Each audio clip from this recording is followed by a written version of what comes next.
नमस्कार साथियों, मैं अभयदेव शुक्ल, ऑल इंडिया जन आंदोलन संघर्ष न्याय मोर्चा का राष्ट्रीय अध्यक्ष। एक बार पुनः आपको ऑल इंडिया जन आंदोलन संघर्ष न्याय मोर्चा के आधिकारिक चैनल जन आंदोलन चैनल पे आपका हार्दिक स्वागत, अभिनंदन और वंदन करते हैं। साथियों, अभी तक अगर आप लोगों ने इस चैनल को सब्सक्राइब नहीं किया है तो आप सभी से निवेदन और आग्रह है कि कृपया इसको सब्सक्राइब कर लीजिएगा, लाइक करिएगा, कमेंट लिखना मत भूलिएगा, क्योंकि आपके कमेंट ही हम सभी लोग सुझाव के रूप में मानते हैं और उस पर अमल करने की कोशिश करते हैं। साथियों, 2 दिन से मेरे टेलीफोन पे निरंतर घंटियां बजनी तेज हो गई हैं। थोड़ा तेज हैं, ज़्यादा की संख्या में आ रही हैं। हमको शुरुआती दौर में समझ में नहीं आ रहा था कि आखिर इतनी अचानक टेलीफोन की घंटियां क्यों बज रही हैं। मैं देर सुबह जब उठा तो तमाम लोगों के फ़ोन आने शुरू हो रहे थे और उसमें से कुछ साथी ये कह रहे थे कि सर, आप ग्रुप छोड़ के क्यों चले जा रहे हैं। पहले तो मुझे लगा कि भाई, मैं सुबह रात में तो मैं काम कर रहा था, बात कर रहा था, नीरज के लाइव में जुड़ा हुआ था। उसके बाद देर रात सो गया। सुबह उठते ही इनका ये फ़ोन आता है कि आप ग्रुप क्यों छोड़ दिए हैं। हमने कोई ग्रुप नहीं छोड़ा था, लिहाजा हमको लगा कि ये समझ नहीं पाए होंगे, किसी ने रिमूव कर दिया होगा। लेकिन उसके बाद तो मानो फ़ोन की घंटियाँ इतनी ज़्यादा बजने लगी, चाहे उत्तर प्रदेश हो, छत्तीसगढ़ हो, मध्य प्रदेश, राजस्थान हो, कई जगहों से फ़ोन आने शुरू हो गए कि आखिर आप ग्रुपों से लेफ्ट क्यों अचानक हो जा रहे हैं। हमको भी आश्चर्य हुआ। उसी बीच सतीश चतुर्वेदी जी का भी फ़ोन आया और नीरज जी ने भी मैसेज किया कि आप कभी कहते हैं जोड़ दी, नए नंबर जोड़िए, और कभी कहते हैं कि आप अपने आप ग्रुप छोड़ कर के चले जाते हैं। हम भी आश्चर्य कि आखिर हमने ग्रुप को कोई छेड़ा ही नहीं, आखिर ये लेफ्ट होने वाली बात कहाँ से आने लगी। लोगों को ये भ्रम की स्थिति हो गई थी कि हमने स्पष्ट रूप से कहा था कि ये हमारा आखिरी आंदोलन है। हाँ, ये सही है कि ये हमारा आखिरी आंदोलन ही है। बड़े पैमाने पे युद्ध की निर्णायक लड़ाई को हम सभी लोगों ने सड़क पर जीवंत रूप से लाके खड़ा किया है। हम अपनी तरफ से पूरा प्रयास कर चुके हैं। ऑल इंडिया जन आंदोलन संघर्ष न्याय मोर्चा पूरी ईमानदारी के साथ इस लड़ाई को लड़ रही थी। लेकिन इसका कतई मतलब ये नहीं कि हम आप सभी लोगों से दूर हो रहे हैं या आंदोलन को ब्रेक कर रहे हैं। किसी भी कीमत में आंदोलन को ब्रेक करने का सवाल ही पैदा नहीं होता। जब हम इतनी बड़ी लड़ाई को यहाँ तक ले आकर के जीत के परिणामों की तरफ लाके अग्रसर खड़ा कर दिए हों, कभी भी भारत की सरकारों को निर्णय लेना पड़ सकता हो, तो भला जीतीबाजी को बीच में छोड़ करके जाता ही कौन है। हमने जो लड़ाई लड़ी और तमाम साथियों ने, जो हमारे आंदोलन के साथी जुड़े रहे, उन्होंने हिम्मत और साहस के साथ दिल्ली से लेकर के तमाम राज्यों तक जो बड़ी शिद्दत के साथ मेहनत करी, उनको हृदय से आभार। और उन्हीं ने एहसास कराया कि आज भी ऑल इंडिया जन आंदोलन संघर्ष न्याय मोर्चा का कोई जवाब नहीं है उनके क्रांतिवीर साथियों का। वो जो कहते हैं वो करके दिखाते हैं। देश के सभी जनपदों में जहाँ जहाँ आंदोलन को बड़े स्वरूप में लोगों ने किया, उन सभी लोगों को बहुत बहुत बधाई, बहुत बहुत आभार। और आपने साहस किया, धैर्य रखा और अपनी उम्मीद को नहीं छोड़ा। हाँ, कुछ लोग हैं जो लोगों को डाइवर्ट करने में पूरी कोशिश कर रहे हैं। एक तरफ ऑल इंडिया जन आंदोलन संघर्ष न्याय मोर्चा देश के निवेशकों के हितों के लिए सरकार के ऊपर दबाव बना रही है और सहारा प्रबंधन तंत्र के नींदें उड़ाए बैठी है, तो कुछ लोग हैं जो आंदोलन को कमजोर कराने के लिए अपनी रात दिन की नींद और चैन खो दिए हैं, क्योंकि उनको लगता है कि अगर ऑल इंडिया जन आंदोलन संघर्ष न्याय मोर्चा के नाम के सहारे लिए जाएंगे तो हमारी टीआरपी बढ़ जाएगी और लोग हमको देखना शुरू करेंगे।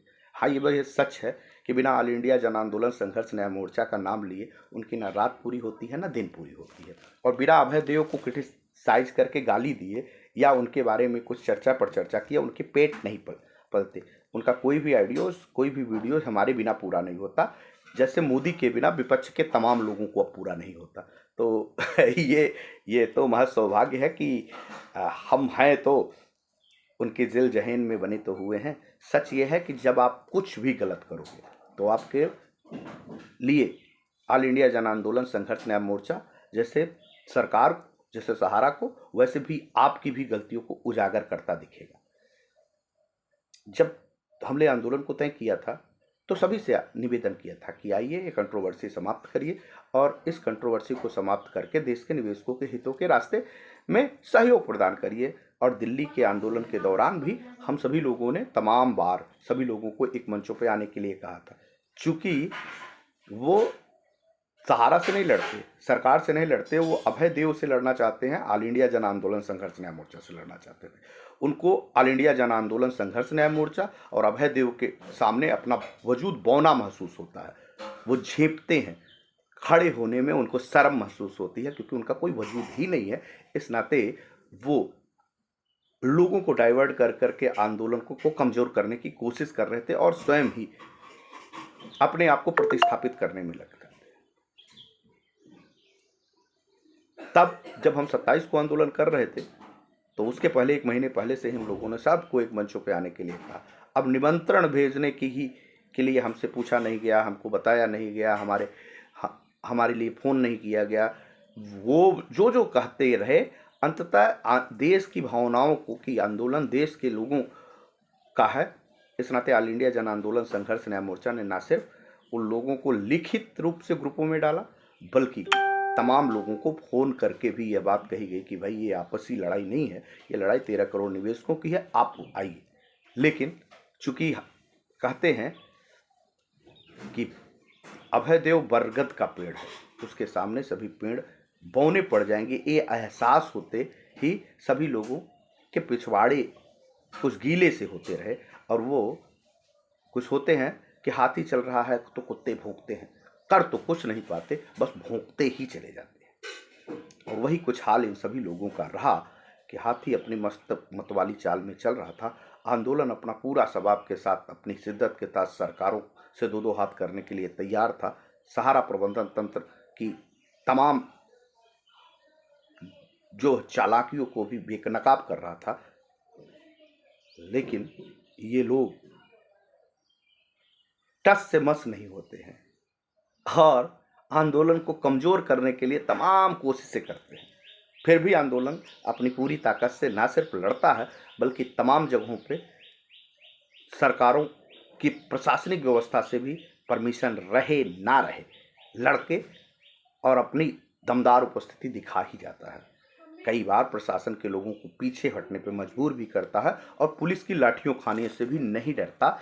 उसके लिए परमिशन मिले ना मिले, इसकी चिंता किए बगैर देश के 13 करोड़ निवेशकों के हितों की लड़ाई लड़ने की शुरुआत कर देता है। अब जो कुछ कर नहीं पाता वो भूखता तो है ही, क्योंकि उसके पास कलेजा, हिम्मत और साहस तो है नहीं।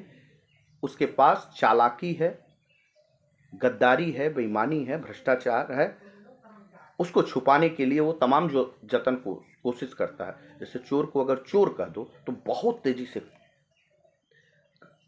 फड़फड़ाता है, कनवा को अगर कनवा कह दो तो बहुत तेजी से फड़फड़ा जाता है। तो ऐसा ही कुछ हाल कुछ चंद गद्दारों का भी है, क्योंकि जब गद्दार रहेंगे तो गद्दार कहे जाएंगे और बातों बातों में ये चर्चा आ ही जाती है, चाहे हंसते हुए आ जाए, चाहे लड़ते हुए आ जाए। सच को सच कहने की शुरू से ही ऑल इंडिया जन आंदोलन और अभय देव की आदत रही। दिल्ली में इस आंदोलन को कमजोर करने के लिए इन लोगों ने एक संयुक्त मोर्चा का स्थापना कर दिया। उसमें कौन था? 13, 17, 18 लोग ने मिल करके एक समूह की स्थापना करी, जिसमें एक पत्रकार साहब हैं, उनका माइक और उनका मुंह के सिवा उनके पास कुछ नहीं है। दूसरे एक दिल्ली के में ही रहते हैं, हालांकि हैं वो बिहार के, उसके संयोजक बने एक वो। और उसके बाद उनका बोतल।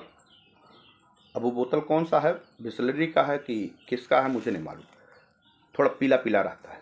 उसके बाद कोई नहीं। एक गुजरात के साथी आते हैं, वो सिंगल वन पर्सन कहीं भी दिख जाते हैं, उसके बाद उनका कुछ दिखता नहीं। हमारी एक बहन उसमें है, वो थोड़ा सा चर्चा में है, रहती हैं, लेकिन वो विषम हालतों में मजबूर हैं।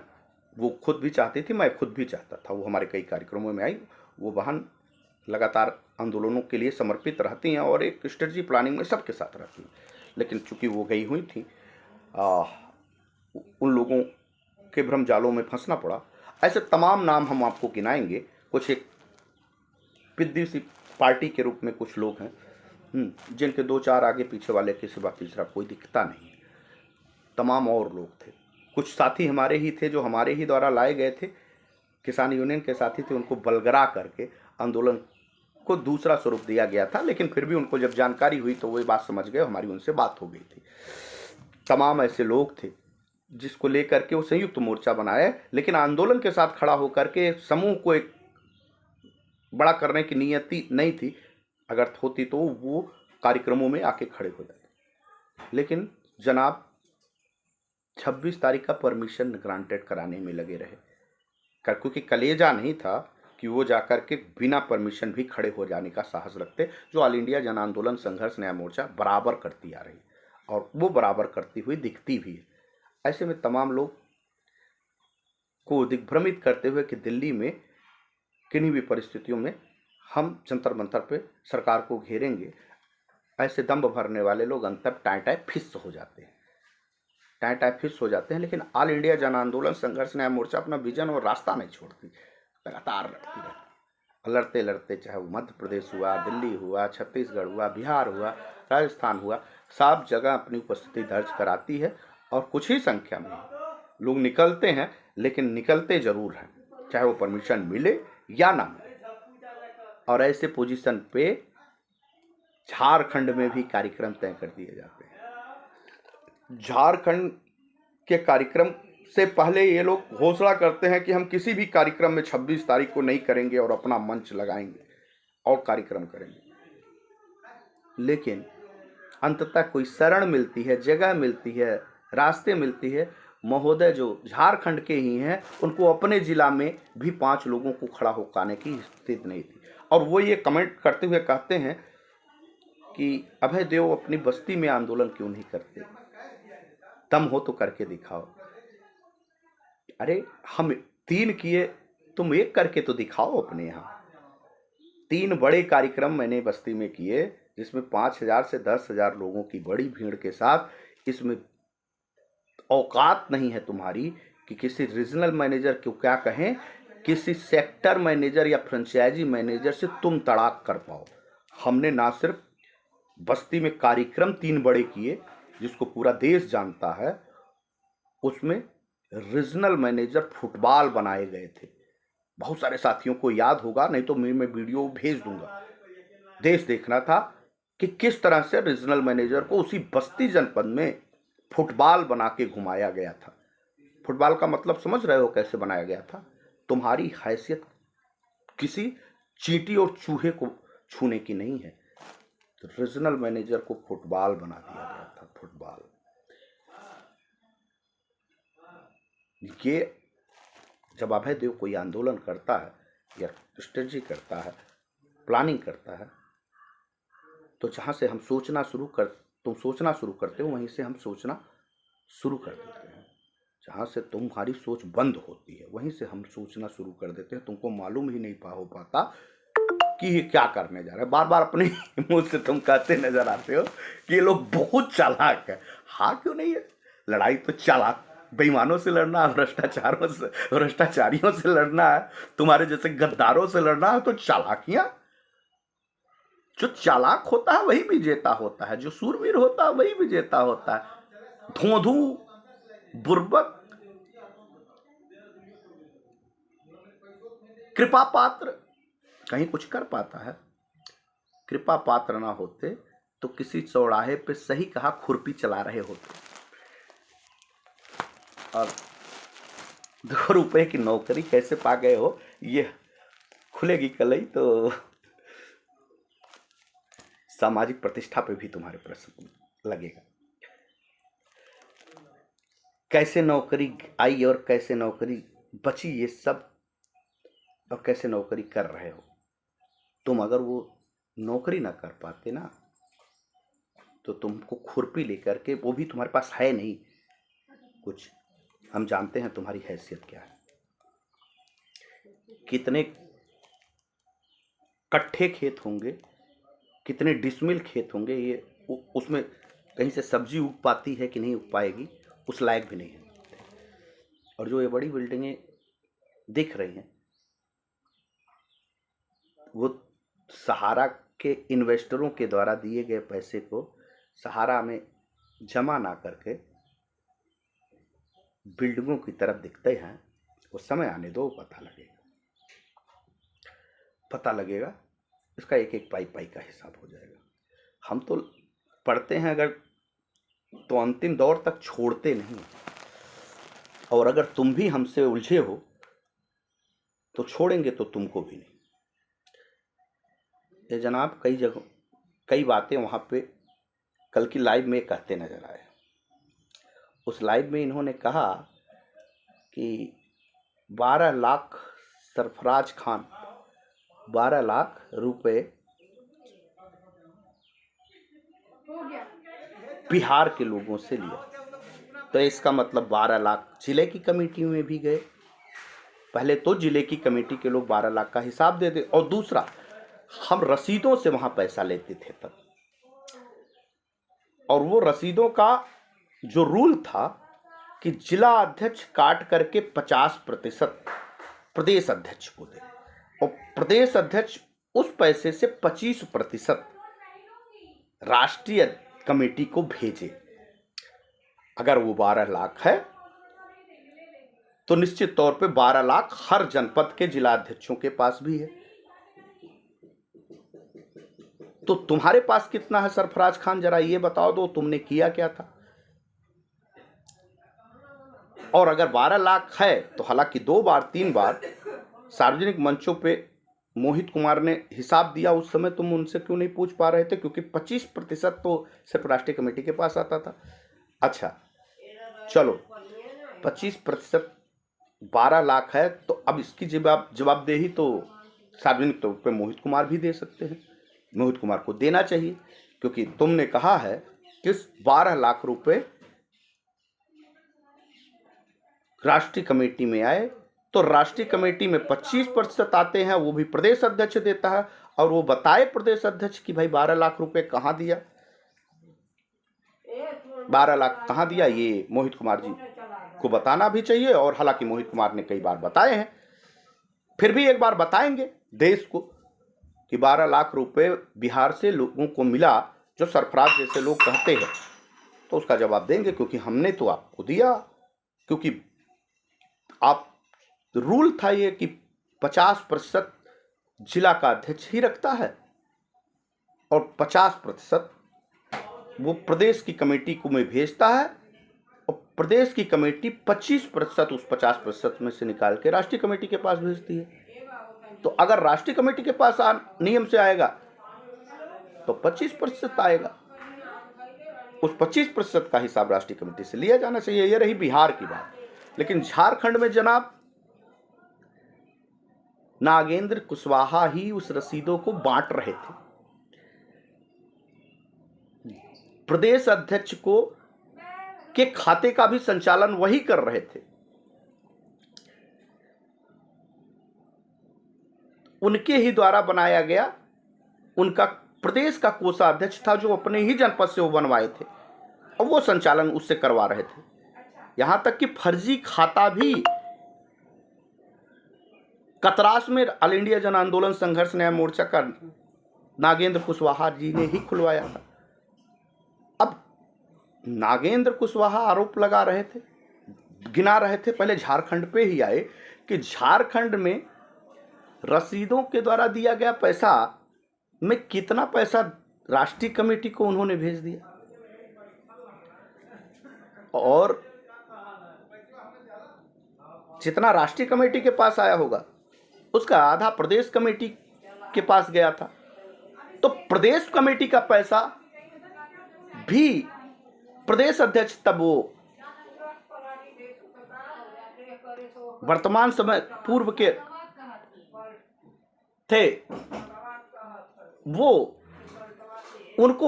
आपने बटब्याल जी को आपने चलने का मौका ही नहीं दिया, और उनके ऊपर आरोप पे आरोप लगाते रहे, और 5,000 रुपए देने के बाद आज तक उनको 1 रुपया क्यों नहीं दिया? और वो पैसा जो प्रदेश कमेटी का था वो कहां चला गया? 3-3.5 लाख तुम अपने मुंह से कहते हो कि मैंने ऑल इंडिया जन आंदोलन संघर्ष न्याय मोर्चा का अपने पास रख लिया। तो ये बताइए कि अगर 3.5 लाख रुपए झारखंड में आपने अकेले स्वयं अपने पास रखा, तो उसका अगर आधा कर दिया जाए तो 25%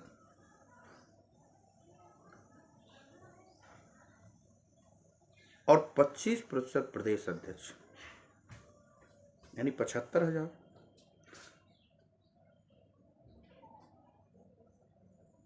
दिया किसने? पूरे झारखंड के लोगों ने। 25% का 75,000 भी आपने रखा, यानी 3.5 लाख के बाद 75,000 रुपये और लगभग 4 लाख। अब 25% आपने बड़ी लड़ाई झगड़े के बाद 25,000 दिल्ली में जाकर के दिया, और बाकी उसी फर्जी वाला जो अकाउंट आपने खोला था उस खाते से हमको शेष पैसा ट्रांसफर किया, जो 75,000। इसके बाद आपने 1 रुपया भी झारखंड से आप के द्वारा या आपकी टीम के द्वारा जो था वो दिया गया हो तो बताइए, साबित करिए। अब आते हैं कि आपने आरोप लगाया कि उड़ीसा से 1 लाख रुपया मेरे पास आया। अगर एक बाप की औलाद है, थोड़ा मैं तल्ख बोलता हूं, तो साबित करके दिखाइए कि 1 लाख रुपया उड़ीसा के लोगों ने ऑल इंडिया जन आंदोलन संघर्ष न्याय मोर्चा या मेरे व्यक्तिगत अकाउंट पे जिस किसी ने भी दिया, वो अपनी रसीद और ट्रांजैक्शन रिपोर्ट जारी करे। अभय देव लाखों रुपए का एक बड़ा चेक न सिर्फ आपको बल्कि उस आदमी को भी वापस करने के लिए तैयार होगा, और अगर ये आप नहीं कर पाए तो आपके खिलाफ क्यों नहीं मानहानि का दावा ठोक देगा। ठीक। दूसरा, तेलंगाना में आपने गलत तरीके से तेलंगाना में बड़ी बहन को भड़काकर गलत तरीके से उनसे वार्ता कर उनको डाइवर्ट करने की कोशिश करी, और उसके जस्ट बाद उनकी वीडियोस भी रिलीज हुई, ऑडियो आज भी हमारे पास है।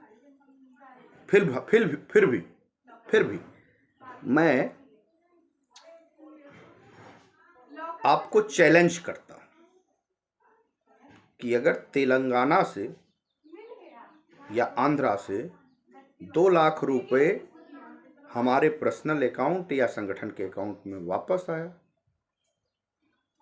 ट्रांजैक्शन किया गया जिस किसी के भी माध्यम से, वो अपना ट्रांजैक्शन साबित करे। ना सिर्फ 4 गुना देंगे उसको भी, बल्कि आपको भी उतनी ही का चेक बना करके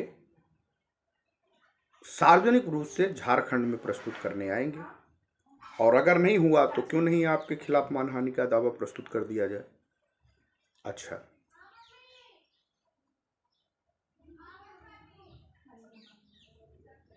तमाम तरह की कंट्रोवर्सी आपने पैदा करी, लोगों को दिग्भ्रमित करने की बात की, आज भी लगातार निरंतर करते आ रहे हैं। लेकिन ऑल इंडिया जन आंदोलन और संघर्ष न्याय, हालांकि ये सब बातें मुझे जवाब देने की ज़रूरत नहीं थी क्योंकि देश आपको समझ रहा है। और चूंकि आपने आरोप लगाया और उसमें एक सरफराज खान जैसा जो व्यक्ति जिसका कोई ईमान ही नहीं, पता नहीं वो मुसल्लम ईमान में है भी कि नहीं है, जिस जो समय समय पे अपने चरित्र का परिचय देता दिखाई देता है, तो उस के जवाब के आधार पे तमाम देशों के लोगों के पास भ्रम भ्रांति स्थिति ना रहे, हम आपको चैलेंज करते हैं नागेंद्र कुशवाहा कि जितने भी आपने आरोप लगाए ऑल इंडिया जन आंदोलन संघर्ष न्याय मोर्चा पे या पर्सनल अकाउंट के रूप में, आप साबित करिए कि 14 लाख रुपए ऑल इंडिया जन आंदोलन संघर्ष न्याय मोर्चा के खाते में आए या पर्सनल खाते में आए।